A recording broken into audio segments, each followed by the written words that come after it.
Olá, amados, graça e paz da parte daquele que vive, reina para todo sempre. É o nosso único, soberano Senhor, que nos salvou com salvação eterna, que nos escolheu nele mesmo antes da fundação do mundo. A nossa salvação não se deu nem por livre-arbítrio, nem por decisão por nós próprios ou decisões humanas, mas sim pela soberania, pela escolha em Cristo desde antes da fundação do mundo. Por isso nós podemos afirmar que salvo uma vez é salvo para sempre. Quero aqui agradecer a Deus por mais esta oportunidade de estar aqui para falarmos e darmos continuidade a um tema, que nós temos falado a respeito sobre a segunda vinda de Cristo, segundo as Escrituras. E hoje eu quero falar a respeito da primeira ressurreição. Ela é bíblica e ela está manifestada para a igreja e para o tempo da igreja. Esta primeira ressurreição se deu em Cristo. Com a sua vinda, Ele perdoa os nossos pecados, Ele morre, é ressuscitado, e a palavra de Deus diz, nós vamos ver isto aqui, conferindo coisas espirituais com espirituais, que há uma primeira ressurreição já manifestada, porque Cristo ressuscitou, e também nós temos uma primeira ressurreição através do ouvir a palavra de Deus, quando Efésios capítulo 2, versículos 1, diz que nós estávamos mortos em delitos e pecados. Ele nos deu vida, ok? No versículo 6 de Efésios 2, diz que juntamente com Cristo nos ressuscitou e nos fez sentar com Ele em lugares celestiais. Hoje eu quero falar a respeito deste tema. Desde já, quero agradecer àqueles que têm acessado e quero pedir aqui também o like e que todos aqueles que ainda não são inscritos, que sentem no coração da parte de Deus, se inscreva no canal, porque assim estamos ajudando um ao outro na grande comissão do Ide de Deus e pregai a palavra e pregai o Evangelho a toda criatura. Dê o seu like e se inscreva no canal. Bom, hoje o nosso texto básico ele está em Apocalipse capítulo 20. Apocalipse capítulo 20, no versículo 1 até o versículo 6. Apocalipse 20, versículo 1 a 6. Diga assim a palavra do Pai. Primeiro eu quero abrir aqui um parênteses e dizer que este tema ele é pouco, pregado, ou seja, eu não conheço, ainda não vi ninguém pregar ou falar a respeito da primeira ressurreição, como diz as Escrituras, ok? Muitos têm especulado, eu tenho realmente falado aqui, contra a teologia pós-moderna, que tem levado mais o povo de Deus a ter dificuldades de compreender, qual é a esperança do seu chamamento e qual é a herança que tem no meio dos santos na luz. Ou seja, o Evangelho é simples, simples para os que foram chamados, diz a palavra, chamados em Cristo e chamados pelo Evangelho. Mas tenho visto que a teologia tem criado dificuldades no entendimento, e aí nós vemos apenas eles que estão formados em teologia, que têm realmente esta, vou dizer assim, uma facilidade de entender e falar o que eles querem falar, e muitas das vezes não condizente com o que a Bíblia diz. Por exemplo, a respeito do milênio, existem 3 correntes de interpretação a respeito deste tema tão precioso e tão fácil de entendimento quando pelo Espírito nos é revelado. Há uma corrente que diz amilienistas, há uma segunda corrente que diz pós-milênio ou milenista. e há uma terceira que diz pré-milenista. E nenhuma destas eu confio. Eu confio no que a Bíblia nos ensina através do Espírito Santo, e principalmente por Cristo e pelos apóstolos, né? É nele e na palavra que nós temos que ter a certeza. Nós não temos a palavra de Deus como um livro de pesquisa ou de especulação. Nós temos a palavra de Deus como viva e eficaz. Como também disse o apóstolo São Paulo, não pistamos, não desviamos de nenhum dos versículos, ou não procuramos versículos que melhor atenda à minha vontade. Não, como está escrito, toda a Escritura é inspirada por Deus e é útil para o ensino daqueles que de fato estão eleitos e chamados por Deus. A Bíblia chama o homem perfeito em Cristo. Também a palavra de Deus diz que esta palavra é digna de toda aceitação, porque ela é viva, ela é fiel, ela é eficaz na vida daqueles que recebem por revelação, não por especulação ou por ensinamento segundo a sabedoria humana, mas segundo a sabedoria do Espírito. Paulo chamou de a sabedoria pré-ordenada desde os tempos eternos para a nossa glória. 1 Coríntios capítulo 6, 2, versículo 6 em diante vai falar sobre esta sabedoria. Então, vamos lá ao tema. Apocalipse capítulo 20, versículo 1 a 6, diz assim a palavra. Então vi descer do céu um anjo, tinha na mão a chave do abismo e uma grande corrente. Ele segurou o dragão, a antiga serpente, que é o diabo Satanás, e o prendeu por 1000 anos. Lançou no abismo, fechou, e pôs sobre ele selo, para que não mais enganasse as nações, até se completarem os 1000 anos. Depois disto, é necessário que esteja solto pouco tempo. Vi também tronos, e nestes sentaram-se aqueles aos quais foi dada a autoridade de julgar. Vi ainda as almas dos decapitados por causa do testemunho de Jesus, bem como por causa da palavra de Deus, tantos quantos não adoraram a besta, nem tampouco a sua imagem, e não receberam a marca na fronte e na mão. E viveram e reinaram com Cristo durante 1000 anos. O restante dos mortos não reviveu até que se completassem os 1000 anos. Esta é a primeira ressurreição. Bem-aventurado e santo é aquele que tem parte na primeira ressurreição. Sobre estes, a segunda morte não tem autoridade. Pelo contrário, serão sacerdotes de Deus e de Cristo e reinarão com ele os 1000 anos. Ok? Nós vimos aqui que no versículo 1 do capítulo 20 de Apocalipse, eu vi descer do céu um anjo. Lembre-se que Apocalipse é um livro que fala muito de figuras, ok? E aqui, este anjo aqui, que aparece aqui, é Jesus Cristo. Lembra nos evangelhos, né, de Mateus, Marcos, de Lucas, quando ele diz que o valente tinha que ser amarrado para poder ser despojado? Isso aconteceu com a vinda do Senhor Jesus após a sua ressurreição. Ele desceu, diz a palavra, né, tinha na mão a chave do abismo e uma grande corrente.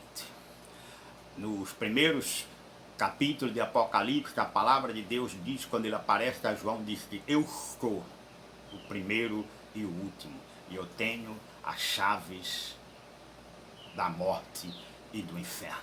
Então, claramente este versículo aqui está dizendo que já aconteceu com Satanás. E a palavra continua dizendo que ele segurou a serpente, né, a antiga serpente, que é Satanás, e o prendeu por 1000 anos. Ou seja, o reinado de Cristo, durante 1000 anos, Satanás está preso. Não está preso conforme as pessoas gostariam de entender de forma literal, humana, né? Está preso numa prisão que a palavra chama de império das trevas. A palavra chama de potestades de Satanás. Está nas trevas. Ali ele está preso por 1000 anos, diz a palavra, e diz também que foi tirado o poder dele seduzir as nações, ou enganar as nações. Satanás, ele não está diretamente enganando ou seduzindo.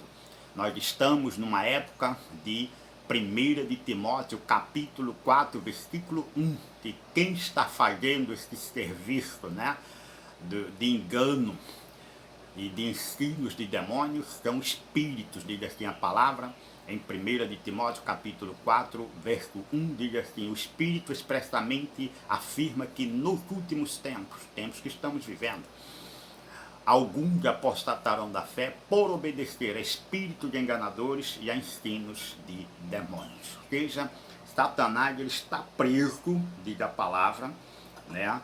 Lembra também que Apocalipse, no capítulo 2, tem uma expressão que diz que ele foi lançado para a terra, diz a palavra. Ele foi expulso, diz a palavra. Foi expulso o acusador de nossos irmãos, que nos acusava diante de Deus de dia e de noite. Então, ele foi expulso para onde? Para a prisão. A prisão dele onde se encontra? Em Efésios 2:1, que é o príncipe da potestade do ar, né? E também Colossenses 1:13, que diz império das trevas, ok? E diz a palavra aqui, ainda no versículo 3, aliás, no versículo 2, né?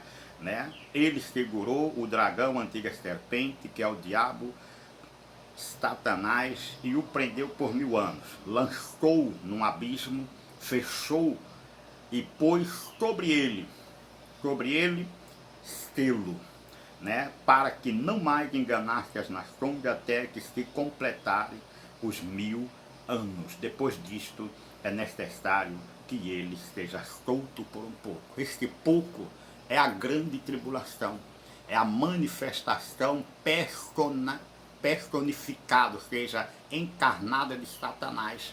Assim como Cristo teve um corpo aqui, né, na redenção da sua igreja, Satanás, como diz Tessalonicenses, que haverá um momento que o homem da iniquidade vai aparecer. E este homem da iniquidade é Satanás encarnado. E não fala, a Bíblia não relata de onde ele vem, de que nação vem. A palavra chama ele de homem de iniquidade.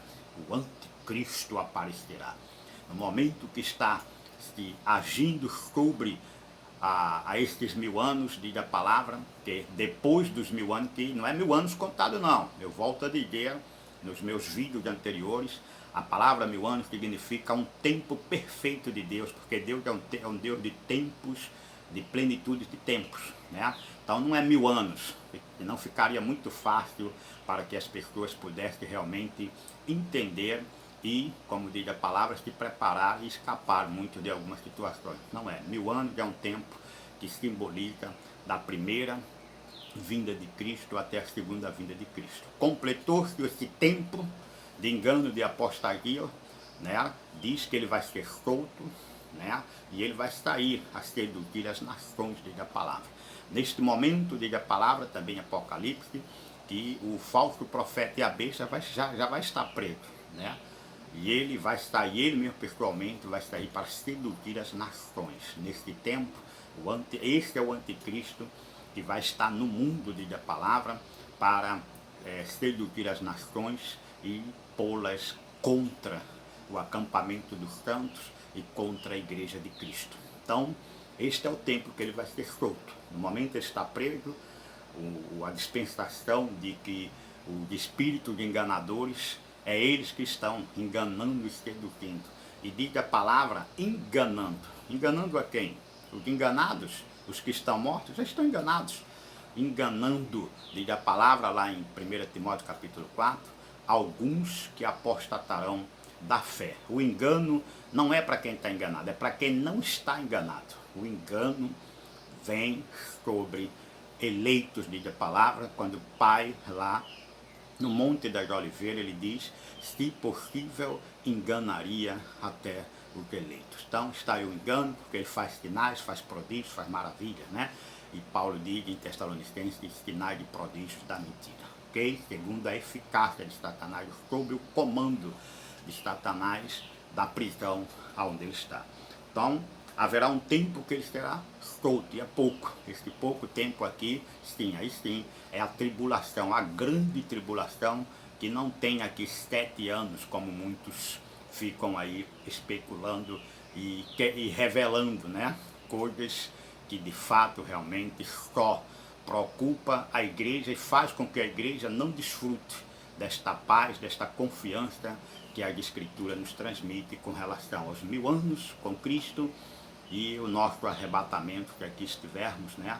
Os que não estiverem, vai vir com ele na companhia deles, e os que aqui estiverem vão ser arrebatados, diz a palavra. No momento em que Cristo vir, né, e destruir todas as coisas, diz a palavra, e ali naquele mesmo dia estará estabelecendo o trono do julgamento, né? Satanás vai ser lançado para o lago de enxofre, onde já se encontra o falso profeta e a besta de Apocalipse. Então, depois ele vai dizer no versículo 4, vi também tronos, e nestes sentaram-se aqueles aos quais foi dada a autoridade de julgar. De julgar. Ponto. Ok? Ponto, a palavra já ganha outro sentido. Vi ainda as almas dos decapitados por causa do testemunho de Jesus Cristo, né? Bem como por causa da palavra de Deus, tantos quantos não adoraram a besta, nem tampouco a sua imagem, e não receberam a marca na fronte e na mão, e viveram e reinaram com Cristo durante os 1000 anos. Ok? Quem são estes daqui? Aqui a palavra diz, sentaram-se em tronos. Lembra quando Jesus fala ainda aos seus discípulos, que diz que aí aos discípulos, aos 12, também foi dado por Deus o direito de sentar com ele em trono para julgar as nações. E aí, na medida que eles estão, né, sentados em tronos, como diz aqui a palavra, e a eles foi dada autoridade para julgar. Já há um julgamento em processo pela a manifestação da igreja e da pregação da palavra. A palavra de Deus pregada pela igreja, a palavra ensinada por Cristo aos seus apóstolos e para a igreja, conforme diz Efésios 2:20, que nós estamos, igreja, edificados sobre o fundamento dos apóstolos e profetas do Senhor. Então, existe já um julgamento através da propagação do Evangelho por parte da igreja. Esta autoridade, estes tronos, diz a palavra, são 24 anciãos, diz a palavra, 12 representando as 12 tribos de Israel e 12 os apóstolos de Cristo. Estes estão sentados em lugares, né, com Cristo lá no céu em tronos, diz a palavra, e nós da igreja que estamos aqui pregando o que de Cristo a eles foi ensinado e transmitido por eles para a igreja, nós fazemos parte deste julgamento, diz aqui a palavra, que já está em processo. Eu não acredito. Vamos para Marcos. Marcos, o livro de Marcos, no capítulo 16, diz aqui a palavra do Pai, em Marcos 16, vamos lá, amados. Diz assim a palavra, é a grande comissão, né, da igreja, a autoridade da igreja, dada por Cristo, diz aqui a palavra. Finalmente, Marcos 16, 14. Finalmente apareceu Jesus aos 11. Lembra que Paulo aqui ainda não tinha sido ainda alcançado no caminho de Damasco, que seria Paulo, o apóstolo de número 2, não Matias. Matias foi sorteado e a Bíblia não fala de sorteio, a Bíblia fala de escolha, e que Deus escolhe de antemão, ok? Então diz assim: finalmente apareceu Jesus aos homens quando estavam à mesa e censurou-lhes a incredulidade e dureza de coração, porque não deram crédito aos que o tinha visto já ressuscitado. Disse-lhes: ide por todo o mundo e pregai o evangelho a toda criatura. Quem crê e for batizado será salvo. Quem, porém, não crê já está condenado. Há um julgamento ou não há um julgamento pela autoridade dada por Cristo à sua igreja? Quer ver também? Vamos lá, tem um outro livro que confirma este julgamento que Apocalipse lá está falando. A eles foi dada a autoridade de julgar. E este julgamento está em processo, diz a palavra, desde a primeira vinda de Cristo até a sua segunda vinda, onde findará o governo, o reinado de Cristo, né? E Cristo entrega ao Pai, conforme fala em 1 Coríntios capítulo 15. Então, lá em 2 Timóteo, Paulo fala também sobre este julgamento que foi dado e está em ação por intermédio da Igreja de Cristo. Lá, 2 de Timóteo, no capítulo 4, diz assim a palavra do Pai, falando do julgamento e da autoridade que foi dada aos que estão sentados em tronos e à igreja que está aqui em comunhão com Cristo, nesta mesma autoridade, debaixo da autoridade da lei e dos profetas, dos ensinos dos apóstolos. Diz assim a palavra do Pai. 2 de Timóteo, capítulo 4, versículo 1, diz assim: conjuro-te perante Deus de Cristo Jesus, que há de julgar vivos e mortos, pela sua manifestação e pelo seu reino. Prega a palavra, insta, que esteja oportuno, quer não, repreende, exorta com toda longanimidade e doutrina. Pois haverá tempo em que não suportarão a sã doutrina. Pelo contrário, cercar-se-ão de mestres, segundo as suas próprias cobiças, como que sentindo coceira nos ouvidos, e se recusarão a dar ouvidos à verdade, entregando-se às fábulas. Tu, porém, ser sóbrio em todas as coisas, suporta as aflições, faz o trabalho de um evangelista, cumpre cabalmente o teu ministério. Vamos lá? No versículo 1 diz assim a palavra: conjuro-te perante Deus Cristo Jesus, que há de julgar vivos e mortos. Por onde? Pela sua manifestação e pelo seu reino, ok? A manifestação de Cristo, a igreja foi prometida. Lá em João capítulo 14, quando nós lemos, já estudamos isso um pouco a respeito do reinado de Cristo e a igreja reinando com ele, quando ele diz a Judas, né, não Iscariote, que Judas faz a pergunta de Jesus: Senhor, de onde está que o Senhor vai se manifestar a nós e não ao mundo? E aí ele vai dizer: aqueles que guardam a minha palavra, os meus mandamentos. Aí a palavra também vai dizer, nesse mesmo capítulo, né, que ele vai dizer que por um pouco e o mundo não me verá mais, vós porém me vereis, porque eu vivo e vocês vivem. Então, a palavra do julgamento com relação ao processo de condenação dos ímpios, por intermédio da igreja, da pregação dos apóstolos, diz a palavra. É uma autoridade que está ali no livro de Apocalipse, como a gente viu. Mas volta lá, Apocalipse 20, né? Quando a palavra diz que eu vi tronos, né? A palavra diz no versículo 4 de Apocalipse 20, né? Capítulo 20, versículo 4, vi também trono, e neste assentaram-se aqueles aos quais foi dada a autoridade de julgar, ok? E viu as almas dos decapitados. seja, os mártires.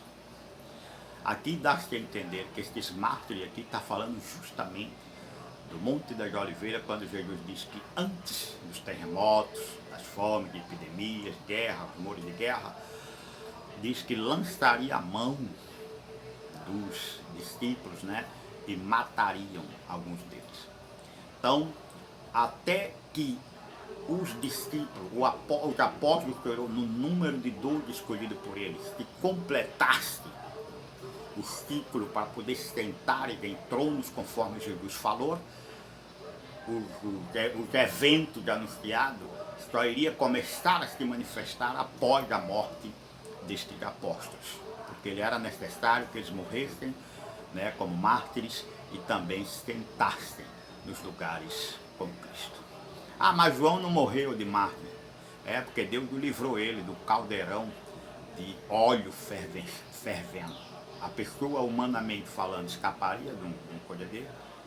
Figuradamente, João também ali morreu. Mas era necessário que João escrevesse o Apocalipse, e foi o único apóstolo que me parece que morreu de velhice. Mas, contudo, também pastor, por uma grande ameaça de mártir. Ok? Então, aqui fazendo parte também deste sentar nestes tronos. Então, os 12 tronos estão ocupados pelos apóstolos e os mais 12 tronos com as tribos de Israel. São 24, diz a palavra, 24 anciãos que assistem de dia e de noite diante do trono do Cordeiro. Tá? E diz que diante dele também se encontra inumerável, incontável, tantos como a areia da praia, que ninguém pode contar. São os que estão redimidos, que vêm da grande tribulação. Não é a grande tribulação, ela começou desde Cristo até a sua segunda vinda. A igreja está passando, como disse ele mesmo, no mundo tereis aflições, mas tem de bom ânimo, eu venci o mundo. Paulo fala nos seus dias que muitas são, né, tirando lá dos salmos, né, quem quiser viver piedosamente em Cristo, este sofrerá perseguição, mas os homens impostores de mal irão de mal a pior, enganando e sendo enganados. O Salmo diz que muitas são as aflições do justo, mas de todas o Senhor o livra. Okay? Então, a igreja está nesse contexto de julgamento, com a pregação do verdadeiro evangelho, não falso de evangelho. Isso não é julgamento. Isso é espírito enganador, são doutrinas de demônio, e alguns não vão admitir facilmente que estão também enganados, porque tudo que se opõe à sã doutrina pregada pelos apóstolos, e principalmente por Paulo, está debaixo, sim, de um espírito apóstata, ok? De apostasia, enganando e sendo enganado, diz a palavra, porque é tempo de apostasia, é tempo de engano que marcaria a vinda do Senhor Jesus. Foi o que o Pai disse, que muitos viriam no meu nome, muitos que diriam Cristo, falsos profetas, operadores de sinais, de prodígios, tudo que aparentemente parece. Mas veja quais são as pregações destes caras, deste espírito, vamos dizer assim. É pregação justamente que vai contra o que Cristo já fez. Por exemplo, Cristo já nos salvou uma vez por todas. Eles pregam que a salvação se perde. O Evangelho afirma que os nossos pecados, passados, presentes e futuros, foram perdoados. E temos a garantia no dia a dia pelo sacerdócio intercessor de Cristo. Hebreus 4, 14 em diante fala sobre isso, que ele é o nosso sacerdote que se compadece das nossas fraquezas. E também afirma que haverá um arrebatamento distorcido do que foi ensinado por Cristo e pelos apóstolos. Haveria a possibilidade de alguém no arrebatamento ficar? Se for olhar as três correntes que eu falei aqui de milenistas, mas na corrente ensinada pelo Espírito Santo, não. Diz a palavra que estejamos com Ele.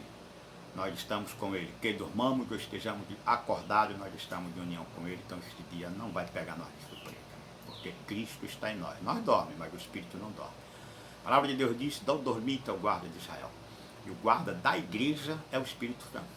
É Ele quem nos guarda, mesmo aqueles que, e por desígnio dele, foi entregue também a apostatarem da fé. Apostatar da fé, não perder a salvação. Ok? Então, a palavra de Deus diz aqui, dando prosseguimento, vamos lá, que o tempo está correndo, né?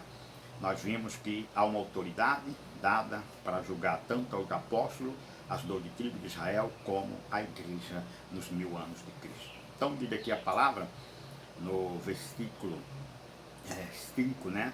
Diz 5, diz assim a palavra: o restante dos mortos não reviveram, até que se completassem os 1000 anos. Esta é a primeira ressurreição. Ou seja, na primeira ressurreição, quem morre, Paulo chama, dorme. Eu também acredito, dorme, porque a palavra de Deus diz: aquele que crê em mim, ainda que morra, viverá. Vai dormir. Ele passou pela primeira ressurreição, está dormindo, diz a palavra. E naquele dia, quando o Senhor vier, diz a palavra, trará os que dormem. É a segunda ressurreição. E muitos que estarão aqui vai estar somente na primeira ressurreição, porque a palavra diz que num abrir e fechar de olhos serão transformados e irão de encontro com o Senhor nas nuvens, ok? Então, esta primeira ressurreição, ela se dá com a pregação do Evangelho aos eleitos. Vamos ver isto em João, capítulo 5 de João, ok? Irmãos, tenha paciência e louve a Deus pelo tempo de estudo da palavra, porque não está perdendo tempo, porque está alimentando o seu espírito, está edificando-se na verdade, diz a palavra. Porque muitos dizem assim: o estudo é muito longo, quando abre o vídeo vê logo o tempo, né, estampado lá, 30 minutos, 40 minutos, irmãos. Paulo disse: Timóteo, diz a palavra, Timóteo, medita no que te foi ensinado, sabendo de quem aprendeu, diz a palavra. Então, é bom saber que nós somos ensinados e aprendemos do Espírito. Então, todo o tempo que nós passarmos com Deus na palavra é de grande e de profunda importância, porque nós estamos sendo alimentados e crescendo na graça e no conhecimento. Diz aqui a palavra com respeito à primeira ressurreição. Diz aqui palavras do próprio Cristo, João 5, capítulo 5, versículos 24. Diz assim: em verdade vos digo, quem ouve a minha palavra e crê naquele que me enviou, tem a vida eterna. Não entra em juízo, mas passou da morte para a vida. Versículo 25: em verdade vos digo que vem a hora, e já chegou, em que os mortos ouvirão a voz do Filho do Homem, dos que ouvirem viverão. Primeira ressurreição. Cristo é o quê? Eu sou a ressurreição, disse o Senhor a Marta, né? Irmã de Lázaro.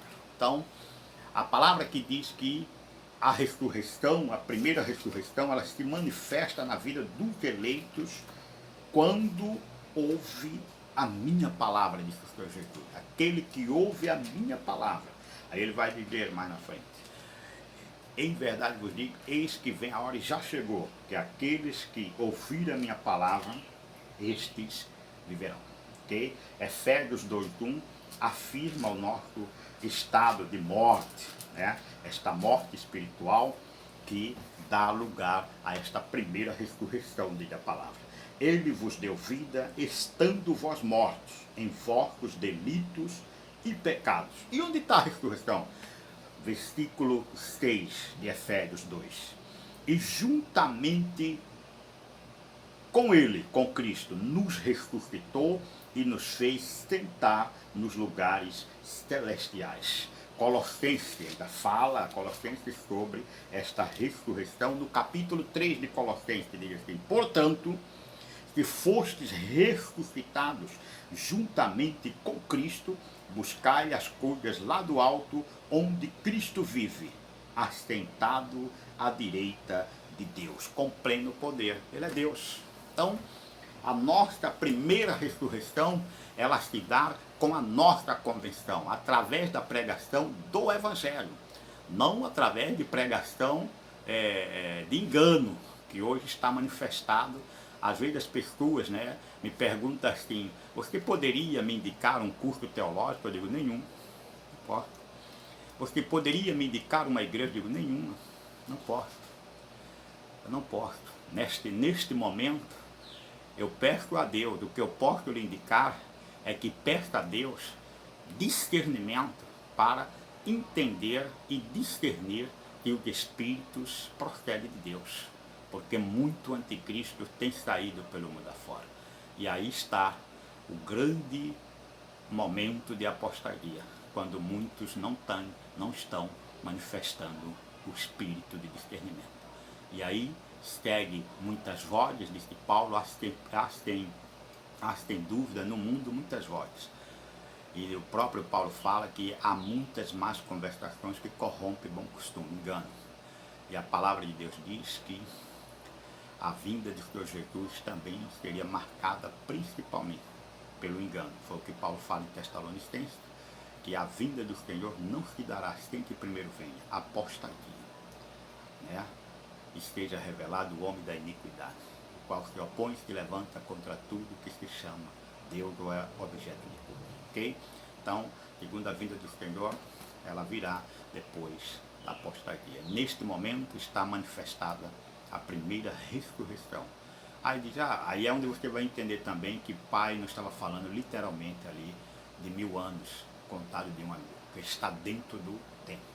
E a palavra que o Evangelho está sendo pregado, vidas estão sendo ressuscitadas em Cristo, pelo poder do Evangelho, e no momento em que ele se converte, ele também passa a reinar com Cristo, sai de lá do lugar da prisão onde está Satanás, em Efésios 2:1, como nós vimos, né, príncipe da potestade do ar, e também em Colossenses 1:13, que é a prisão de Satanás, de império das trevas. Ele nos libertou do império das trevas e nos transportou para o reino do Filho do teu amor. Uma vez que nós, igreja, quando passamos a crer no Evangelho pregado, né, o Evangelho da verdade pregado por Cristo e pelos seus apóstolos, nós temos a plena certeza de que nós recebemos a primeira ressurreição. E a segunda ressurreição é a que todos nós que estivermos dormindo, vamos receber um corpo glorificado, igual ao dele, como diz Filipenses capítulo 3, versículo 21. E ele transformará o nosso corpo de humilhação para ser igual ao corpo da sua glória, segundo a eficácia, segundo o poder que ele tem de até mesmo subordinar ele todas as coisas. Então, irmãos, este é um início da primeira ressurreição que eu estou falando aqui. Ore para que Deus, no próximo tema, possa estender ainda mais, com mais profundidade, a respeito desta primeira ressurreição, para que você e eu, ressuscitado com Cristo, sentado com Ele em lugares celestiais, conforme Efésios 2:6, possamos, como igreja, manifestar também um julgamento juntamente com os apóstolos que está sentado em tronos, julgando, diz a palavra, vivos e mortos, vivos, crendo no Senhor e não entra mais em condenação. Os perversos, não crendo no Senhor, sendo condenados aqui, serão condenados com o fogo eterno, diz a palavra. Isto tudo se dá pela pregação de Cristo, por intermédio do apóstolo e pela sua igreja, as que nós vimos em 2 de Timóteo, capítulo 4, versículo 1. Deus é fiel, quanto mais, continue orando pela minha vida, para que Deus possa manifestar a sua vontade e a sua graça cada vez mais abundante em nossas vidas, em conhecimento tão precioso e tão necessário nos tempos que estamos vivendo. Pois nós sabemos que Ele é fiel, que Ele virá e que Ele não deixará nenhum dos seus aqui, esteja como estiver, porque a nossa salvação, perdão dos nossos pecados, que deu em Cristo, uma vez por todas e para sempre. E Ele tem o firme fundamento, Ele tem o seu próprio selo, Ele conhece os que lhe pertencem. A todos, amados, graça e paz.